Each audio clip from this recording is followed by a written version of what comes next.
right, RW Wrestling Podcast. Old guy is here, and he has another random ass daily match for you. And I got to admit, I'm a little frustrated right now because not only do I know the match I'm about to review, but for some reason I keep fumbling over my words and just having a rough day. It's like my sixth take of just doing the goddamn intro. So I had to get it off my chest because it's one of those things I've had to work on like my entire life, is to be able to talk straight, enunciate, get my thoughts straight, and yeah. So like I had to breathe, had to go get a beer, and here it is right here. And got my beer here. You know, I'm taking a sip right now just to calm down. All right, let's get to it. All right, this one has a bit of controversy to it, depending on which side of the aisle you're on when it comes to the two guys in this match. And it's the Kofi Kingston versus Brock Lesnar match that was on the first Smackdown on Fox that aired on October 4th, 2019. They had it at the Staples Center in LA, California, and it was for the WWE Heavyweight Championship. So, yeah, all of you listeners know exactly what this match is all about, so I'm not going to dilly-dally too much on how I think now. I'll get to that a little bit later. I'm going to get ready for this review, but first, just for the fun of it, I just want to play the intro because there's a lot of reasons why I want to do this, and one obviously is because I like the Paul Heyman intro for Brock Lesnar, and two, I want everybody to hear the reaction that Kofi Kingston got. So here we go. The following contest scheduled for one fall is for the WWE Championship. Introducing first, he is the WWE Champion, Kofi Kingston.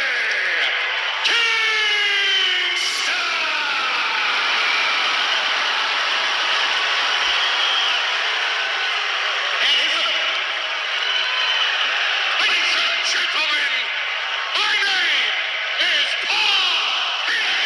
Introducing the Kofi conquering nightmare of Suplex City, Brock Lesnar.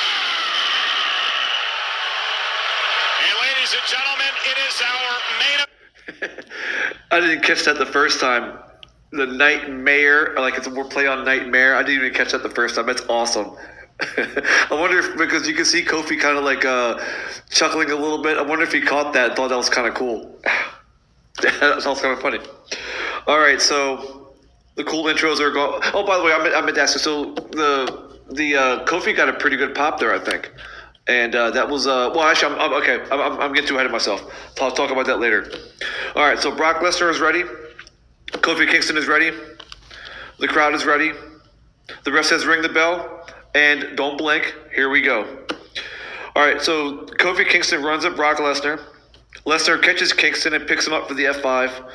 Lesnar nails Kingston with the F5, and at a whopping 7 fucking seconds, Lesnar pins Kofi Kingston and is the new WWE champion. And pardon me while I contain my excitement.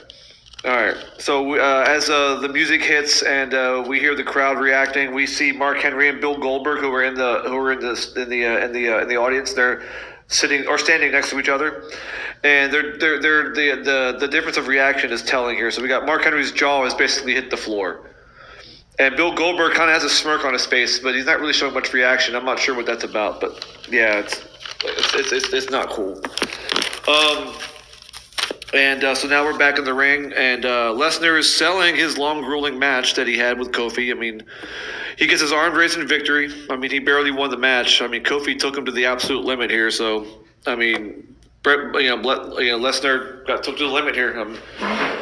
I hope Kofi Kingston gets a rematch down the line. That'd be pretty nice, wouldn't you think? So as Lesnar is continuing to shake off the high-impact moves he took from Kofi, Rey Mysterio's music hits. So we get the booyaka, booyaka.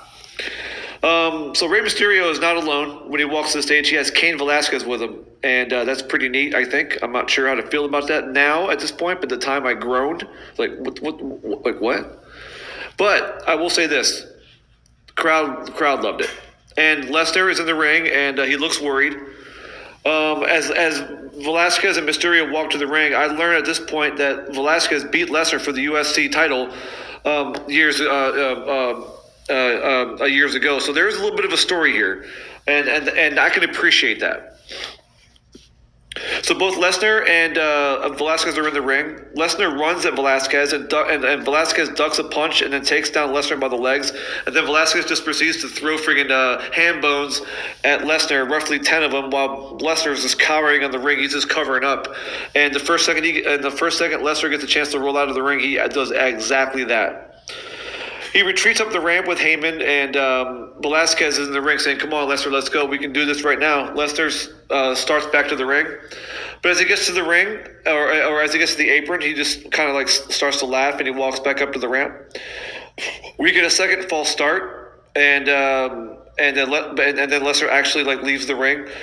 And then Lesnar gets to the stage, and he stares back at Velasquez. They have a stare down as Rey Mysterio music plays, and we cut the black. Yeah, seriously, it's already over. Yeah, good stuff there. Riveting. All right, so first things first, let me get this out of the way. This match gets a 1. Not 1.5, not 1.1, but a 1. And that 1 comes from the one guy in this quote-unquote match that had an outstanding title run. That's Kofi, Mr. 24/7, as got you, as in got your ass, Kingston. All right. So his run started on April 7th. Actually kind of started before that when he when he had that gauntlet match on Smackdown, and then he was able to qualify for the Elimination Chamber, and then got put through the usual obstacles to get his match with Daniel Bryan on WrestleMania, and of course he won that. He beat Daniel Bryan on Raw a few weeks later. Then he beat Kevin Owens at Money in the Bank. He beat Dolph Ziggler at Super Showdown. He beat Dolph Ziggler again at Stomping Grounds. He beat Samoa Joe at Extreme Rules. And then at a show called Smackville, I never even heard of this one. It was like kind of like a live event that was just for the network. And it was like maybe like a nine match card, and they just aired about an hour of it, including the triple threat between Kofi Kingston, Samoa Joe, and Dolph Ziggler for the WWE title. And then Kingston would move on to Orton at SummerSlam, which was a double countout. And then Kofi would finish up with Orton at Clash of Champions, and then we have this match here. So that's what 1, 2, 3, 4, 5, 6, 7, 8, 9 title defenses, and that's not a bad run for a guy who took 11 years for him to get to this. So good, and so that's a good variety of people, including Brock Lesnar, and in a variety of matches and a variety of styles, and he had to adapt to all of them. So his reign was just under 6 months. I mean, like days under 6 months. That's pretty damn cool. I mean. And it just begs the question. So why did Kofi get squashed? All right, so I'm not really going to try to answer that definitively. It's just open for discussion. We can just comment back at me if you think if you have any opinions on it whatsoever. I always appreciate the discussion. So why did Kofi get squashed? Okay, so did Kofi lose the fans? I personally don't think so. But all I have really is with the opinions of the people I've talked to about it, and also with the clip I played earlier. You heard the pop he got when he got introduced as a WWE champion. So I don't think he lost to fans. I mean, but WWE has a different way to measure fan support than us average fans, and they have like metrics that show viewership on SmackDown. By segment, by the hour, by the minute, or whatever they're doing. So there had to be something there, or maybe it was. It's possible Kofi lost fans due to the fact that he no longer was an underdog, which was what got him to WrestleMania in the first place. That was like his. That was what got him to the top, kind of like how Daniel Bryan did. So that's possibly a reason. It could simply have been that Vince wanted to go in a different direction. Could it have been that? Possibly. But I mean, this match did occur on the very first SmackDown that aired on Fox. So Vince just might be wanting to have something spectacular happen on the very first show. The whole show was kind of booked to have the whole show was booked to have multiple segments that had major storyline implications attached to them. And this show was only 2 hours, and they've crammed a lot of stuff in here. So Vince might have thought that having Brock look dominant would make the impending Lesnar-Velasquez rivalry seem kind of important. So that's another another way to answer the question. Because Velasquez was something that the Fox Network probably wanted to have happen. They wanted to add some of the UFC kind of like more legitimate fighters come on the show, and make it seem more like it's more geared towards the sports side of sports entertainment. And maybe Kofi just didn't fit into those plans, and Vince just wanted to make a change. And then they went with Velasquez and Lesnar going forward with the title being on the line at some point. So just a couple things for discussion. If you have any more points to make, by all means, put them in the comments. I'm obviously open to discussion. So I understand Kofi wouldn't have been champion forever. I mean, no one is, obviously. I understand that Brock would never leave the title picture because he's a guy who is a draw. Whether you want to agree with that or not, or whether you like it or not, is irrelevant. But I believe Kofi should have had an actual match when it was deemed necessary for him to drop his title. I mean, there's plenty of wrestlers on the roster to whom Kofi could have dropped the title at any point. Hell, I mean, he could have dropped it to Brock at the following pay-per-view, or maybe as far along as the Rumble. Who knows? You know what kind of options they could have had. Could you imagine, like, if Brock defended the title. Well, Brock didn't defend the title. Brock participated in the Rumble while he was champion. So, like, it's very possible that Kofi could have made it to the Rumble, and then defend the title against Brock Lesnar, and it might be like a 10-minute match to where Kofi gets some kind of like. Like some kind of offense in there. It wouldn't have been too unbelievable. I mean, to have Kofi Kingston, have a decent match and like bring something out of Brock, and then Brock beats the shit out of Kingston and wins the title. I wouldn't have had any problems with that. Besides, they were building having Lesnar defend the title at WrestleMania would have been better than Kingston doing it. So, and they could have had Kingston coming back for the title, and he just falls short. It would have been a fun story. Not to mention, Brock didn't need the title to have his feud with Velasquez. If that's and that was where WWE was going to go. They were going to have Brock versus Velasquez. They already had the ingrained story with with Velasquez having beat Brock previously in the UFC.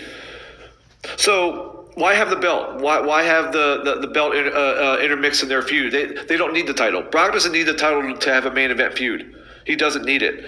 Besides, is there anyone in the world who would have thought Velasquez was going to take the title off of Brock? Not a chance. No way. The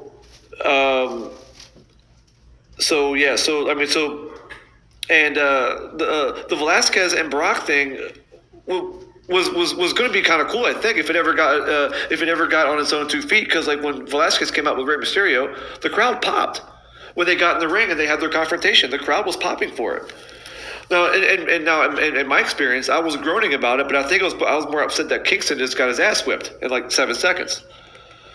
So, yeah, like I said, Brock and Kofi could have been separated until maybe the Rumble. And then, like I said, Kofi could have gotten a match. And, like, losing the title to Brock is not the worst thing to happen. You could lose to worse guys and dumber situations. Because at least Brock may hold the belt hostage from time to time.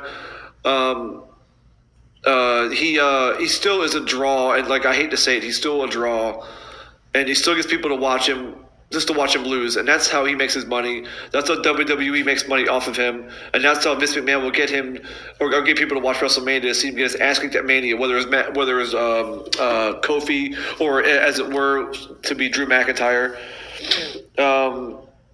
And besides, who else better to beat your top face than your top villain? It adds a good little flavor to a match like that, to have the top villain become your champion, and then the top face fights the top villain again in the future.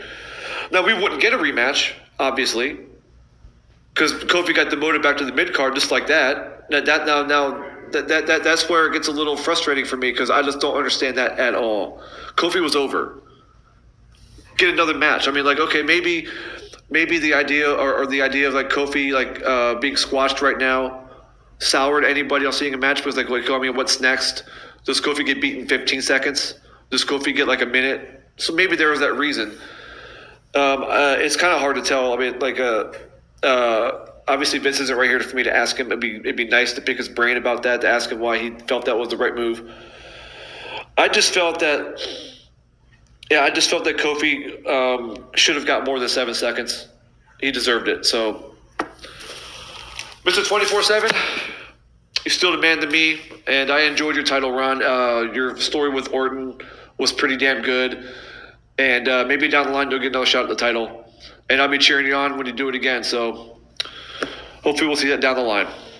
All right, so I'm gonna close this with like a little bit of a list, and I'm gonna list some of the other notable short title matches that happened in the history of WWF. So I'm going to start way back at WrestleMania 2 with Velvet McIntyre versus Fabulous Moolah. It was for the Women's Championship, and the match lasted 1 minute and 25 seconds, with Moolah getting the pin. SummerSlam 88, we had the Ultimate Warrior versus Honky Tonk Man for the Intercontinental Championship. That match lasted a whole 32 seconds, with the Ultimate Warrior whipping Honky Tonk Man's ass to become the Intercontinental Champion. Hulk Hogan versus Yokozuna, WrestleMania 9. WWF Championship was on the line after Yokozuna stupidly challenged Hulk Hogan to a match after he was already blown up against Bret Hart, and Hogan beat him in 22 seconds. We have Rey Mysterio and JBL at WrestleMania 25. It was for the Intercontinental Championship, and Rey Mysterio beats JBL in 21 seconds flat. Surprised that was on there. I didn't even know that happened. Or I just forgot anyway. Same night, Daniel Bryan versus Sheamus. We at WrestleMania 25, it was for the World Heavyweight Championship, and Sheamus beats Daniel Bryan, who was making out with AJ Lee, and obviously distracted, and good reason why. Sheamus beat Daniel Bryan in 18 seconds. We got Kane versus Chavo Guerrero at WrestleMania 24. It was for the second version of the ECW title. Kane choke slammed Chavo Guerrero in 11 seconds to become the ECW champion. Here's some irony. Kofi Kingston versus Brian Kendrick on Monday Night Raw. It was for the U.S. Championship, and Kofi Kingston defended his U.S. title in 11 seconds. Sheamus versus Zach Ryder. It was on Monday Night Raw. It was for the WWE Championship, and Sheamus kicked Zach Ryder in 10 seconds to win. Sheamus kicked Zach Ryder and won the match in 10 seconds. So obviously, if you get Sheamus past the 18-second mark, you might have a chance. Diesel versus Bob Bachman. This happened at Madison Square Garden during a house show, and it was for the WWF Championship. Bachman had just beat Bret Hart 3 days prior, and Diesel power bombs Bob Bachman and wins the match in 8 seconds. And the shortest title match the shortest title match in WWE history, as far as I could find, was Kurt Hawkins versus Dolph Ziggler on an episode of Smackdown. It was for the Intercontinental Championship. Dolph Ziggler, after listening to Kurt Hawkins babble on about something for about like 30 seconds, he just super kicks Kurt Hawkins right in the face and defends his Intercontinental Championship in 7 whole seconds.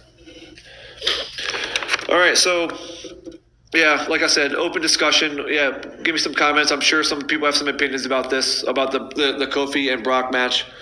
So I'm going to cut this one off right here, and I'm going to come back at you again tomorrow with another Random Mass Daily Match Review. Have a good night.